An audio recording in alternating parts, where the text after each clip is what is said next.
नमस्कार दोस्तों, मैं सुमित मिश्रा स्वागत करता हूं एक बार फिर से आप सभी का एमजेटी एजुकेशन में।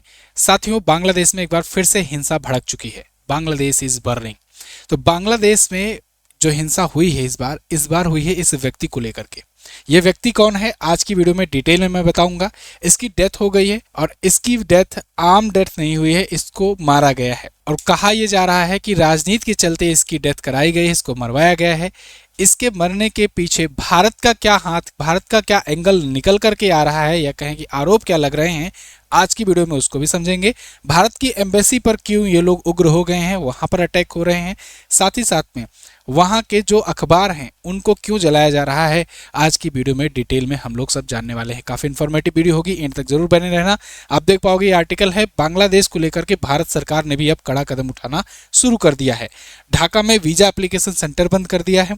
ढाका में अब वीज़ा नहीं मिल रहा है भारत में आने के लिए, यानी कि ढाका से या बांग्लादेश से जो कोई भारत आना चाहता है अब उसके लिए कोई जगह नहीं है। वहाँ अभी फिलहाल के लिए वीज़ा एप्लीकेशंस बंद कर दिए गए हैं।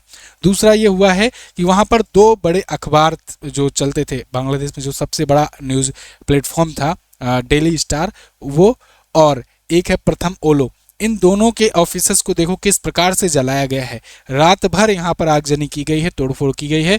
सुबह का नज़ारा कुछ इस तरीके से देख रहे हैं आप कि पूरी तरीके से बर्बाद कर दिया गया है उस बिल्डिंग को, ढाका में, बांग्लादेश में। इस हिसाब से वहाँ हिंसाएं भड़क रही हैं और अब अवामी लीग के ऑफिसर्स को भी जलाया जा रहा है। और ये सब हो रहा है उस्मान हादी की डेथ के बाद, उस्मान हादी की मौत के बाद।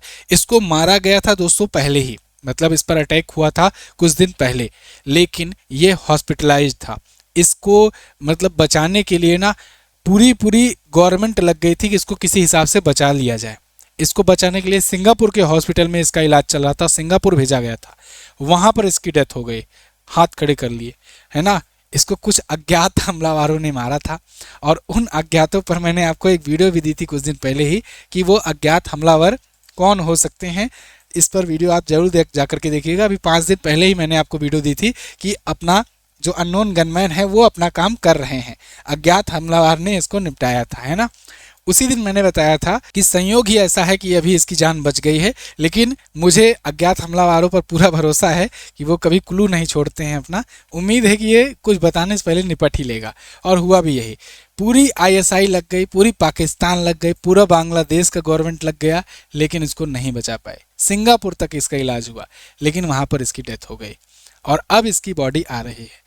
इस बात को लेकर के अब बांग्लादेश के मोहम्मद यूनुस के जो कार्यकर्ता हैं, उसके समर्थक हैं, और अवामी लीग के जो विरोधी हैं, उन्होंने आगजनी वगैरह, तोड़फोड़ वगैरह करनी फिर से शुरू कर दी। एक बार फिर से शेख मुजीबुर रहमान का घर जलाया जाने लगा, एक बार फिर से अवामी लीग के ऑफिसेस को तोड़ा जाने लगा, एक बार फिर से भारत के एम्बेसी पर अटैक करने की कोशिश की गई, और ये सब चीज़ें की जा रही हैं। इसको लेकर के भारत भी कड़ा रुख अपना रहा है, क्योंकि एम्बेसी पर आ गए। देखो, एम्बेसी जो होता है वो उस देश की, जिस देश का एम्बेसी होता है उस देश का क्षेत्र होता है, उस देश का वो हिस्सा माना जाता है। अगर किसी देश में किसी दूसरे देश की एम्बेसी है या दूतावास है या कहें कि कमिश्नरेट है, कॉमनवेल्थ कंट्रीज का हिस्सा होंगी तो कमिश्नरेट होगा, तो अगर कमिश्नरेट है तो फिर वो उस देश की एंटिटी मानी जाएगी। मतलब बांग्लादेश में अगर भारत का है तो वो भारत का जमीन है, उस पर बांग्लादेशियों का अधिकार नहीं रहेगा किसी भी प्रकार से। वहां पर कोई अटैक या कहें उसके अंदर एंट्री नहीं कर सकते हैं नॉर्मली। लेकिन हाँ, भीड़ के रूप में चले जाओगे तो भीड़ का भाई कोई ना नाम होता है ना सूरत, तो इसलिए भीड़ का हवाला दे करके ये लोग घुस पड़ रहे हैं या कहें कि उस पर अटैक करने की कोशिश कर रहे हैं। इसके लिए भारत ने वहाँ के हाई कमिश्नर जो कि भारत में हैं, बांग्लादेश के एम्बेसी में, तो उसको तलब किया है, उसको बुलाया है कि जवाब दो आकर के। खैर, उस सब के बीच जानेंगे, लेकिन एक ज़रूरी बात, ब्रह्मास्त्र करंट अफेयर की ई बुक आ चुकी है। इसको जाइए फटाफट से इसको परचेज कीजिए। एमजेटी ऐप से आप ले सकते हो या फिर आप व्हाट्सएप करके यूपीआई के माध्यम से ले सकते हो।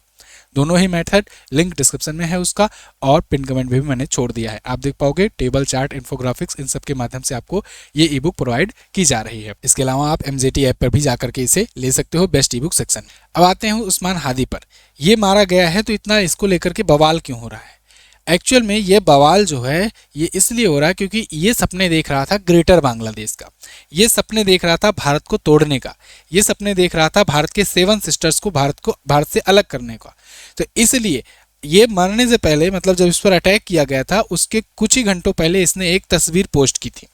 ये तस्वीर पोस्ट की थी इसने सोशल मीडिया पर अपने उस्मान हादी के नाम से, देखिए हैंडल पर ये पोस्ट हुआ है।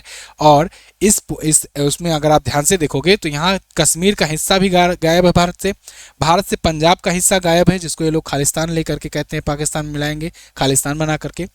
यहाँ से आप बांग्लादेश का, ग्रेटर बांग्लादेश का मैप देखोगे, जिसमें पूर्वोत्तर भारत का हिस्सा, बांग्लादेश का हिस्सा दिखाया गया है। बिहार और पश्चिम बंगाल और छत्तीसगढ़ उड़ीसा के काफ़ी हिस्से इसको बांग्लादेश में दिखाया गया है। तो ये मैप इसने जारी किया था, मतलब ग्रेटर बांग्लादेश को कह करके और भारत के हिस्सों को तोड़ने का ये बात करता था। भारत विरोधी हमेशा बयान देता था, लोगों को भड़काता था, भीड़ को भड़काता था। फिर कुछ अज्ञातों का दिमाग घुमा, अज्ञात लोगों ने आकर के इसको अटैक कर दिया इस पर। ये नमाज पढ़ करके निकला ही था मस्जिद से, तो पता चला कि रिक्शे से जा रहा था, तो कुछ दो लोग आए बाइक से और गोली मार करके चले गए। गोली थोड़ा सा साइड से होकर निकली, मतलब सर में लगी तो, लेकिन पार हो गई, सर के आर पार हो गई। तो ये कोमा में चला गया था, मतलब डेथ उस टाइम पर नहीं हुई, ये हॉस्पिटलाइज हो गया। अब ये हॉस्पिटलाइज हुआ तो पूरी गवर्नमेंट लग गई इसके पीछे, इसको बचाने को लेकर, क्योंकि अज्ञात हमलावरों ने मारा था। अब इसका रसूख भी था। रसूख इतना समझिए कि कहा यह भी जाता है कि आईएसआई का पूरा फुल सपोर्ट मिलता है इसको ऐसा कराने के लिए, क्योंकि भाई देखो, कोई युवा नेता है, कोई आम सा नेता है, उसका इलाज सिंगापुर तक हो रहा है, उसका इलाज के लिए उस पर अटैक किया गया या वो मारा जाता है तो पूरी की पूरी गवर्नमेंट लग जाती है। ऐसा क्यों? क्योंकि इसके कनेक्शन बड़े बड़े लोगों के साथ थे। इसके कनेक्शन आईएसआई के साथ भी बताया जाता है, इसके कनेक्शन पाकिस्तान के साथ भी बताए जाते हैं, इसके कनेक्शन बांग्लादेश के भी साथ भी बताए जाते हैं। यही वजह है कि वो लोग इसके माध्यम से पोस्ट कराते थे ग्रेटर बांग्लादेश का, या भारत विरोधी अभियान चलाते थे, या फिर वहाँ की जनता को मोबिलाइज करने का, भारत के खिलाफ खड़ी करने का ये लोग प्रयास करते थे इस युवा नेता के थ्रू। अब आप खुद सोच करके देखो, अगर ये इतना ही बड़ा युवा नेता था, अगर मान लो इसके पास बहुत बड़ी भीड़ थी, तो लोग इसका चुनाव में क्यों नहीं इस्तेमाल कर रहे थे? कोई पार्टी इसको अपना टिकट क्यों नहीं दे रही थी? क्योंकि सभी पार्टियों को पता था कि अगर हम इसको अपना टिकट दे देंगे तो पता चलेगा कि वो हमारे पास आएगा, और हम जब भी कोई ऐसी गतिविधि करेगा तो हमारी पार्टी का नाम इस पर सामने आएगा, और अगर इंडिया का कोई एक्शन होगा तो वो पूरी तरीके से हम पर आएगा। तो इसको ऐसे ही रहने दो। ये निर्दलीय लड़ रहा था, निर्दलीय लड़ करके इतना वो ताकतवर बना था। जब बांग्लादेश में शेख हसीना को हटाया गया तो उसमें भी इसका बड़ा अहम रोल था। यही छात्र नेता था, और कुछ और लोग के साथ मिलकर के इसने शेख हसीना तक को उखाड़ फेंका था वहाँ से। तो ये इसकी पावर थी। अब ये जब इसकी डेथ हो गई है तो इसके समर्थक पहले तो सिंगापुर में यहाँ पर हायत अल्लाह तौबा मचाए, वहाँ पर सिंगापुर में इसको देखने के लिए इकट्ठा हुए। फिर उसके बाद अब इसकी बॉडी लाई जा रही है बांग्लादेश, और उससे आने से पहले ही बांग्लादेश में ही भारत विरोधी प्रचार, भारत विरोधी दंगे, इसके अलावा शेख हसीना की जो पार्टी है अवामी लीग, उस पर उसको तोड़ फोड़, जो अखबार इनके कहे अनुसार नहीं खबरें छाप रहे हैं, जो केवल अपने मतलब स्टैंडर्ड को फॉलो करना चाह रहे हैं, क्योंकि भाई वो बांग्लादेश का सबसे बड़ा अखबार था द डेली स्टार, तो उसको ये लोग इसलिए आगजनी कर दे रहे हैं कि हमारे अनुसार क्यों नहीं खबरें छाप रहे हो, क्यों नहीं इंडिया विरोधी तुम भी बात कर रहे हो। मतलब पूरा पाकिस्तान बनने की राह पर अब चल पड़ा है। ये भी चाहता है, बांग्लादेश भी चाहता है कि पाकिस्तान का जैसे द डॉन अखबार है वो वैसे ही प्रोपेगेंडा वाला छापता है, ऐसे ही ये लोग भी छापे यहाँ पर। इसलिए पूरे के पूरे ऑफिस को जला दिया गया। खैर, इस पर बांग्लादेश के हाई कमिश्नर को तलब किया गया है। ढाका में भारतीय वीजा सेंटर बंद कर दिया गया, और वजह यही बांग्लादेशी नेता बना था, युवा नेता था इसके पीछे का।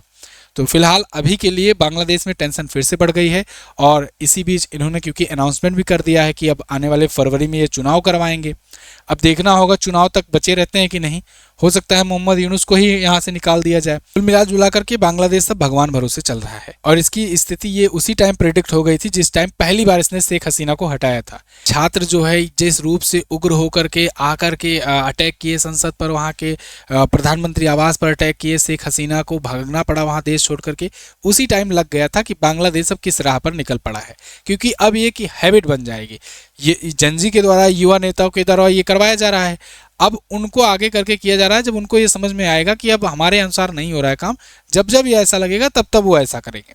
मतलब कोई लोकतंत्र नाम का चीज रह ही नहीं गया है। अब जब भी जनजीज को ये लगेगा कि भाई हमारे अनुसार काम नहीं हो रहा है तो चलो चढ़ाई करते हैं, और ऐसा ही होता रहेगा।